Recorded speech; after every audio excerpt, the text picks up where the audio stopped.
Bonjour, bienvenue sur cette première vidéo explicative de l'entre-deux la Vestale, qui est une vertu de familiarisation avec les termes et le concept de sexualité sacrée, féminin et masculin sacré, de sexualité de vie, d'énergie sexuelle, d'énergie du coup yin et yang, et tout simplement aussi d'une approche différente de la sexualité, sans tabou et dans une sphère qui se veut resacralisée euh, et qui remet l'humain à un niveau plus qu'humain ou surhumain puisque divin. Comment imaginer, Comment imaginer que des dieux et des déesses font l'amour? Et c'est ce que se propose en fait la pratique de la sexualité sacrée, ou plutôt le cheminement, euh, qui effectivement, pour moi qui suis en cheminement sur la voie de la sexualité sacrée, je peux vous dire que ça se fait pas d'un claquement de doigts. J'ai envie de vous parler tout d'abord de l'énergie, parce que effectivement, qui dit sexualité sacrée, sexualité de vie, parle forcément d'énergétique, de ressentir, de percevoir et de savoir contrôler d'une certaine manière son énergie sexuelle, puisque une des visées de la sexualité sacrée, c'est de savoir ou de pouvoir faire remonter entièrement son énergie sexuelle du premier chakra à tout en haut, et de vivre une espèce de petite ascension très physique, très physiquement ressentie, mais qui est essentiellement ressentie énergétiquement. Ce qui fait qu'en fait, pour des personnes qui n'ont pas de sensibilité énergétique, ça va vous passer au-dessus. Et c'est vrai qu'en fait, il y a certains prérequis à une pratique sacrée, dans le sens des pratiques taoïstes, tantriques, de sexualité énergétique, différentes, plus subtiles, qui ont des visées spirituelles et de développement personnel, de bien-être qui sont, on va dire, supérieures. La sexualité reconnue bonne pour la santé, la sexualité sacrée, voilà, c'est l'étape supérieure, effectivement, parce que il y a deux niveaux, enfin on peut voir deux niveaux si on passe à côté du processus, ce qui est dommage. Mais voilà, dans des formations, des formations que notamment j'ai suivies, ou je suis en train de suivre, on va distinguer la sexualité de reproduction, qui est basée sur l'entrée-sortie, le coït, et plutôt sur l'éjaculation masculine, même s'il peut y avoir aussi orgasme féminin comme masculin. Voilà, ça va être une excitation physique qui est recherchée, et quelque chose de relativement court, relativement rapide. Ça, c'est ce qu'on appelle la sexualité de reproduction slash de survie, qui n'a pas nécessairement à être désacralisée,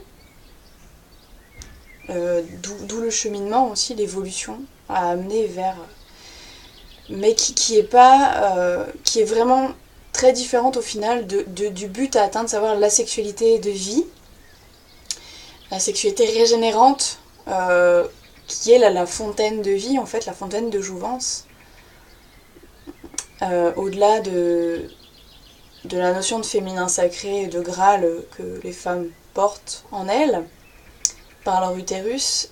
Cette connexion du féminin et du masculin est un des secrets de la jeunesse éternelle, de l'immortalité, en fait, d'un certain point de vue. En tout cas, pour certaines cultures, c'est vraiment la recherche, notamment de certaines sectes à l'époque taoïstes, qui pratiquaient donc ces exercices, ces rituels énergétiques sexuels. Alors, qui dit sexualité sacrée dit forcément sexualité. Donc ne soyez pas surpris si je parle en termes anatomiques et peut-être un peu crus.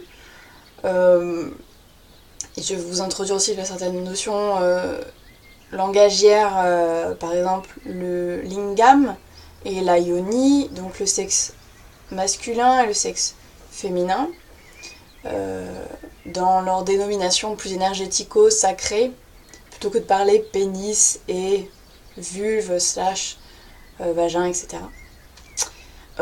Du coup, voilà, si pour vous la sexualité est encore une zone taboue, ça nécessite des guérisons, du travail sur soi encore, parce qu'une sexualité sacrée se vit justement sans blessure, à l'issue de certaines guérisons, et croyez-moi, des guérisons, même si vous n'avez pas forcément subi de maltraitance sexuelle, il y en a, parce que en termes d'ADN, on est très encodé sur une sexualité de survie. Pour les femmes, il y a beaucoup de viols dans les lignées familiales matriarcales. Il y a beaucoup de manque de jouissance, de restriction de jouissance.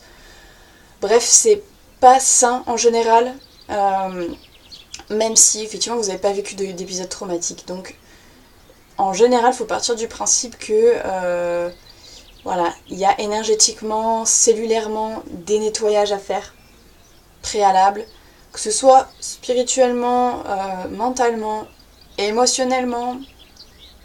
J'ai vécu des choses qui m'ont fait bien comprendre que la sexualité se vit émotionnellement forcément, qu'il peut y avoir des barrages émotionnels à la sexualité, et puis forcément physiquement. Par quoi je peux vraiment commencer ? Déjà, pourquoi j'en parle ? Parce qu'effectivement, moi-même, je suis sur ce chemin d'études, de pratique. J'ai suivi une conférence dirigée par Maïti Trelon sur donc la conférence sur la sexualité de vie. J'ai lu un livre et je suis actuellement une formation par l'organisme Fountain of Life, qui sont chapeautés par des âmes jumelles. Et puis parce que j'estime, je pense avoir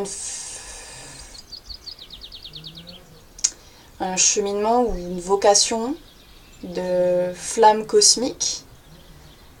La notion de sexualité sacrée vient forcément au menu ou va titiller, et même aussi potentiellement va être amenée par des âmes jumelles, où les âmes jumelles vont y venir au bout d'un moment, parce que c'est facilité entre âmes jumelles par rapport aux âmes sœurs. C'est plus facile. Par rapport aux flammes cosmiques, c'est vraiment le but des flammes cosmiques, c'est la sexualité sacrée, de pouvoir permettre une sexualité sacrée terrestre, un branchement, une énergie facilitée par ces deux âmes, pour ces deux âmes et par ces deux âmes par la suite. En tout cas, c'est le principe. Je vous en dirai plus quand j'aurai plus cheminé, tout simplement. Mais voilà, c'est aussi parce que personnellement, ça m'interpelle. Je ne suis pas... J'ai cru à un moment que j'étais pornophobe, peut-être que je n'avais pas de libido, mais c'est tout simplement que personnellement, j'estime que la sexualité, c'est plus qu'un coït, c'est plus que de la mécanique, et c'est plus que de la recherche de l'orgasme. Cette performance, ou même tout simplement cette recherche de jouissance physique, pour moi, la spiritualité est foncièrement spirituelle, et c'est là aussi que je vais introduire la notion de sacré, c'est-à-dire que sans spiritualité, pas de sacré. C'est-à-dire que si on limite à la sphère mentale, émotionnelle et physique la sexualité, ce qui est déjà pas mal, hein, il y a quelque chose qui manque. Et c'est cette dimension de reconnaître en nous et en l'autre, dans le partenaire ou la partenaire, sa dimension divine, sa dimension sacrée, que cette personne est une incarnation d'une polarité,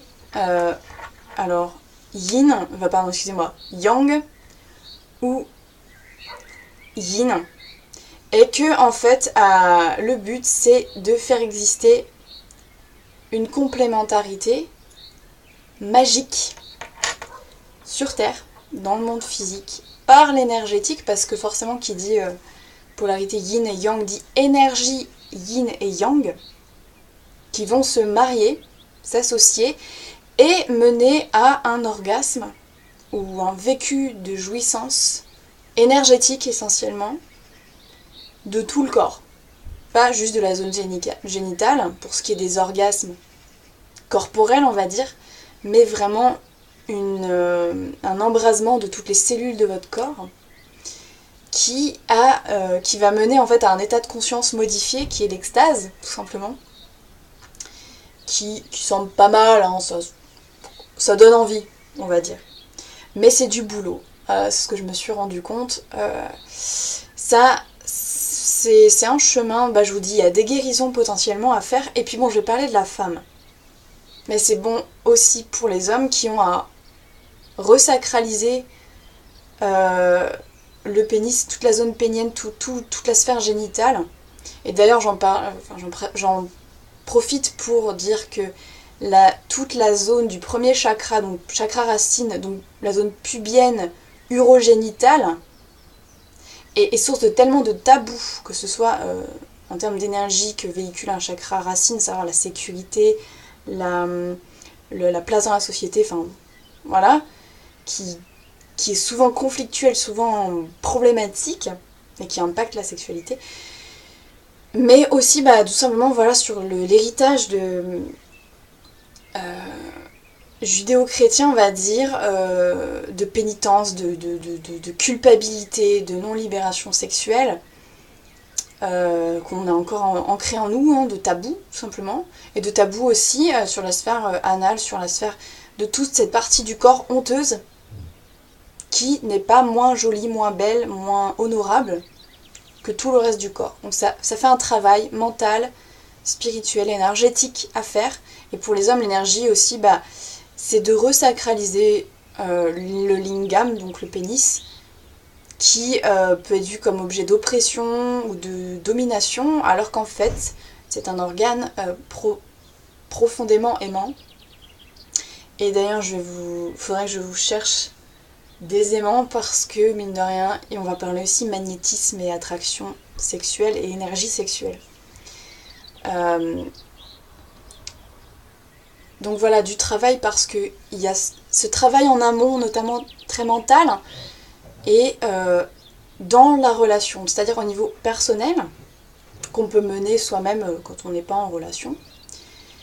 Corporellement aussi, on peut avoir une autre pratique, parce que forcément, j'en venir peut-être beaucoup plus dans cette vidéo, à mentionner la masturbation, la pratique sexuelle solitaire, qui est une pratique sexuelle pleine et entière, et qui, pareil, n'est encore tabou ou dévalué, surtout en plus pour la femme, qui généralement tue, et qui pourtant est une base. D'une base, si déjà soi-même on arrive à avoir une pratique sexuelle sacrée avec soi-même, c'est bien. C'est bien, plutôt que d'exiger de son corps un orgasme, ou de le faire pour différentes raisons. Voilà, c'est aussi un chemin, une progression personnelle vis-à-vis de sa sexualité. Et de se dire qu'elle n'est pas moins bien, ou moins sacrée, ou moins importante qu'une sexualité partagée avec une autre. Et de ne pas réduire la sexualité à un partage avec quelqu'un d'autre.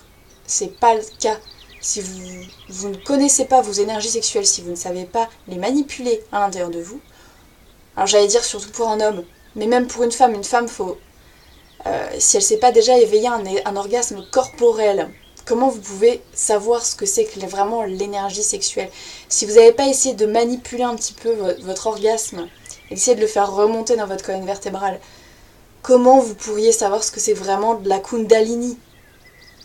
Voilà, il y a du travail personnel, et c'est une pratique qui peut être très sacrée et qu'il faut resacraliser et revaloriser. Pour les hommes en plus, ça va être un travail. Alors pour les femmes, ça va être une question d'exploration, de découverte et de ressenti personnel, de techniques personnelles pour aller à la jouissance. Pour les hommes, ça va être de savoir dissocier, parce que c'est malheureusement beaucoup trop le cas souvent, éjaculation et jouissance, et orgasme en fait. Ce qui est deux choses souvent liées, mais pas nécessairement. C'est-à-dire qu'un homme peut jouir sans éjaculer, ou peut éjaculer sans vraiment jouir, quoi. Et oui. Et alors, une des pratiques de sexualité sacrée, ça va être notamment, effectivement, pour un homme de se préparer, d'être dans sa polarité, donc yang, de maîtrise, de technique, de voilà, de prise en main, sans mauvais jeu de mots, et puis avec le jeu de mots, pourquoi pas, de son énergie. Et qui implique aussi une certaine voilà, maîtrise. C'est-à-dire, est-ce que vous êtes capable de jouir sans éjaculer? Est-ce que vous êtes capable de le faire tout seul? Et sachant qu'effectivement, l'éjaculation masculine n'est pas spécialement recherchée. C'est pour ça qu'on vraiment distingue sexualité de reproduction et sexualité de vie. Sexualité sacrée. Parce que vraiment, l'éjaculation n'est pas recherchée. L'éjaculation physique a pour effet physiologique et énergétique de faire retomber l'énergie sexuelle. Voilà. C'est biologique, mais énergétiquement aussi. Tout ce que vous pouvez concentrer dans votre sexe va être libéré. Et du coup, tout ce qui est censé se concentrer dans un vecteur pour aller à la rencontre d'une autre polarité, et qui va là, je vous fais un petit schéma tout simple, enfin même pas le schéma, mais qui va vraiment créer quelque chose, une fusion. C'est le Big Bang, vous rejouez le Big Bang en fait, tout simplement. Donc c'est ça qui fait que... Donc pour ça, il faut qu'il y ait polarisation, aussi bien dans le lingam d'énergie sexuelle concentrée, qui va donner, et pour la femme, d'énergie sexuelle qui va vraiment recevoir, lâcher prise. Autant effectivement pour la polarité yang, pour le lingam, ça va vraiment être dans la maîtrise, le contrôle, pas forcément mental, mais physique, physiologique, de vraiment bien connaître son corps, ses énergies, et savoir les manipuler et les donner, sans trop s'exciter, ni pas assez d'ailleurs. Et autant pour la femme, et je parle moi en tant que femme yang, donc déjà qu'il y a des polarités qui ne correspondent pas à son corps, enfin à majorité yang, hein, je ne suis pas que yang, mais j'ai une très forte polarité yang en moi, et bien ça va être de péter les barrages mentaux, arrêter de vivre sa sexualité dans sa tête, mais plutôt dans son corps, de façon ancrée, de façon réceptive, d'accepter de percevoir et ressentir pleinement les énergies sexuelles, d'être très à l'écoute de son corps, de son rythme, et qui surtout, la clé c'est le lâcher prise. Une femme arrive à l'orgasme cervical mais océanique par un total lâcher prise. Et ça, c'est pas forcément évident pour nous, femmes actuelles d'aujourd'hui, qui ont été entraînées dans un monde patriarcal à être comme les hommes et dans une énergie très masculine. C'est un peu de la déconstruction à faire et une autre voie à emprunter. Hein. Personnellement, c'est mon chemin. Donc c'est vrai qu'il y a un double challenge, aussi bien pour la polarité yang que pour la polarité yin. Hein. C'est un travail des deux côtés, vraiment. Et puis, si vous êtes comme moi, c'est-à-dire que vous avez une polarité inversée par rapport à votre corps, une polarité majeure inversée par rapport à votre corps, c'est clair que c'est un travail personnel, quoi. Hein. C'est une régulation. C'est-à-dire que le corps féminin n'est pas fait pour jouir de façon énergétique dans une tonalité yang. C'est pas fait pour ça. Je dis pas qu'on peut pas avoir un très bel orgasme en étant dans une énergie yang en tant que femme, mais c'est pas comme ça que la physiologie et l'énergétique sont calculées, miraculeusement mises en place pour mener a priori. Mais ça semble logique. Donc c'est vrai que je vais avoir un peu un discours assez essentialiste de dire qu'une femme Pour une sexualité sacrée, doit se concentrer dans son yin, devenir le yin, devenir le yin du couple. Et pareil pour l'homme, qui doit se concentrer, donc pour les hommes yin, c'est compliqué aussi, de s'y mettre, d'accepter, alors pas forcément, si à la limite de mener, d'avoir le contrôle, de tenir un espace, d'être le pilier sur lequel va se reposer, sur laquelle la femme va pouvoir entièrement se relâcher, se sentir en confiance et accueillir. C'est l'enjeu. Donc ça, c'est vrai que c'est un gros point et quelque chose qu'il faut vraiment avoir conscience, en tête aussi, parce que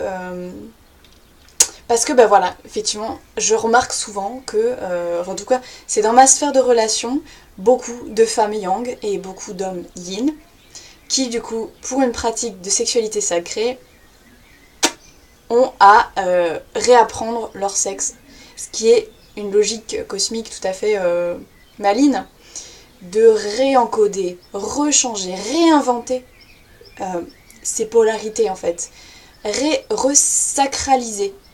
Parce que forcément, qui dit patriarcat dit un masculin oppresseur. Est-ce qu'à un moment donné, dans toute l'histoire du patriarcat, le masculin a vraiment été sacré, modèle, leader, voilà, le combattant sacré, le protecteur, vraiment tout ce qui est lié à la sphère du masculin sacré. Est-ce que de nos jours, on arrive à avoir des modèles de masculinité sacrée? C'est pas évident. Et pour tout ce qui est désacralisé, ça va être les vieux clichés sur les hommes, tout simplement. Toute la sphère négative de la masculinité. Mais il y a aussi une sphère positive, entièrement positive. Et c'est le but aussi, en même temps que de travailler son énergie sexuelle, en même temps que de travailler son contrôle, c'est aussi de rentrer d'héberger une divinité en fait. La divinité qui vient de soi, mais peut-être aussi de se brancher à la sphère divine, Shakti, Shiva, d'avoir des modèles comme ça, et de se dire je suis le réceptacle d'énergie divine et j'agis telle une divinité sur terre, sans ego, juste de resacraliser son corps, ses énergies, son être et sa façon d'être yang, yin, dans le monde et dans une relation. Une des pratiques de base, des exercices ou de préliminaires amoureux / sexuels et énergétiques des pratiques notamment taoïstes sacrées, c'est de rester nu, face à face, sans se toucher, et de se regarder, sans rien se dire, et d'observer l'autre et le voir tel un dieu ou une déesse. Et je vous assure que ça fait une différence. Ça vous met dans une sexualité, dans un cadre spirituel. Il y a un rituel qui peut s'installer, il y a quelque chose d'autre qui s'installe. Alors il va sans dire que aussi, la pratique de la sexualité sacrée, c'est quelque chose où on prend son temps, où on n'est pas pressé, on n'attend rien. Parce que pour une femme, si elle attend quelque chose, ça va pas marcher. Et pour l'homme, le but n'est pas de faire jouir la femme. Le but, c'est de plus intérioriser, on va dire, et de se concentrer sur le don. Et vraiment sentir son propre corps. Donc, c'est vrai que pour ça, ça demande du temps, non seulement en amont, c'est un cheminement, mais en plus sur les actes et les exercices, tout ça, ça va prendre du temps. C'est pas le quick bang bang qu'on fait en quelques minutes, un petit orgasme rapide, on parle pas de ça. D'ailleurs, c'est des termes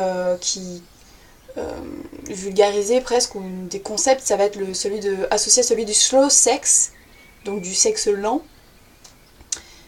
Toujours pareil, ça renvoie à la sexualité, à une sexualité qui n'est plus reproductive, de survie, etc. Mais quelque chose de plus recherché, plus subtil, parce qu'on va vraiment être sur du subtil.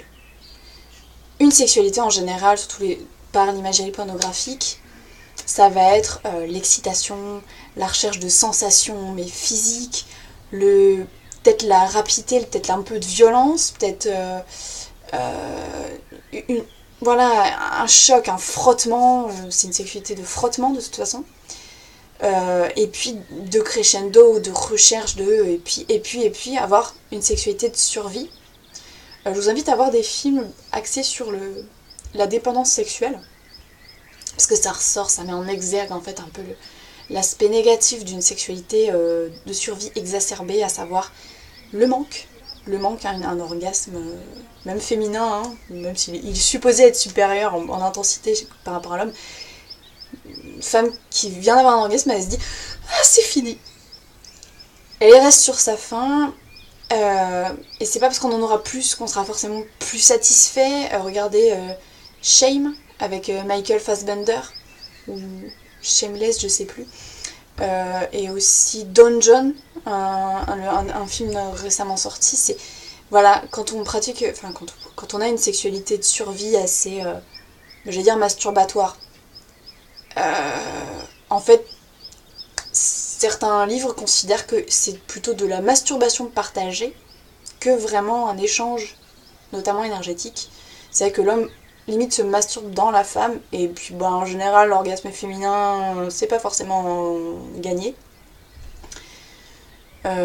C'est vrai que du coup on en vient à quelque chose d'assez mécanique, et j'ai perdu un peu ma phrase, c'est pas grave. Je vais peut-être pas faire une vidéo trop longue, peut-être que vous aurez déjà des questions, questionnements, et qui en viendra à avoir plus de développement par la suite. Je peux pas vous faire tout le topo. Si ça vous intéresse, voilà, le tantrisme, c'est quelque chose qui est déjà passé dans les notions, le vocabulaire même commun. Quand on cherche une sexualité différente, même si le tantrisme c'est plus une philosophie de vie que des pratiques uniquement sexuelles, hein. C'est vraiment une question d'hédonisme énergétique notamment, de philosophie. Mais voilà, il y a des techniques, il y a des choses qui se mettent en place, hein, qui s'ouvrent, mais c'est assez récent d'ailleurs, cette démystification, cette ouverture au public de ces pratiques qui sont millénaires et qui dataient même du matriarcat. C'est vrai qu'on vit dans une époque assez formidable de ce point de vue-là, parce que justement c'est en train de se mettre en place. On est en train de resacraliser, de rééquilibrer masculin, féminin, matriarcat, patriarcat. C'est fini. On passe sur quelque chose d'autre. On réinvente les relations hommes-femmes, et notamment dans la sexualité, parce que c'est le berceau de la vie. On peut notamment vivre des conceptions. Alors, c'est peut-être une forme de sexualité sacralisée, on va dire. Consciente en tout cas, qui peut mener à une conception consciente de son enfant. Faut le savoir aussi, hein, quand vous êtes dans un état sexuel créateur, vous pouvez sentir une âme qui descend s'incarner pour vous, en tant que couple, en tant que mère, père et tout.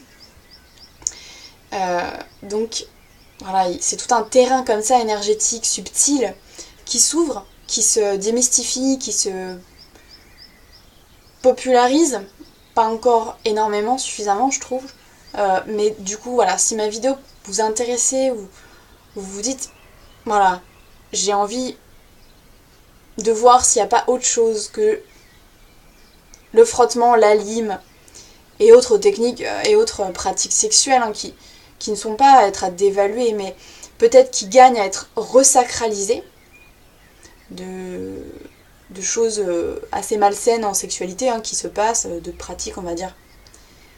Chacun vit sa sexualité, c'est pas pour avoir une norme, hein, c'est vraiment plus par rapport au fait de dégrader son être, ou de ressentir qu'on a besoin d'être dégradé pour ressentir du plaisir, par exemple.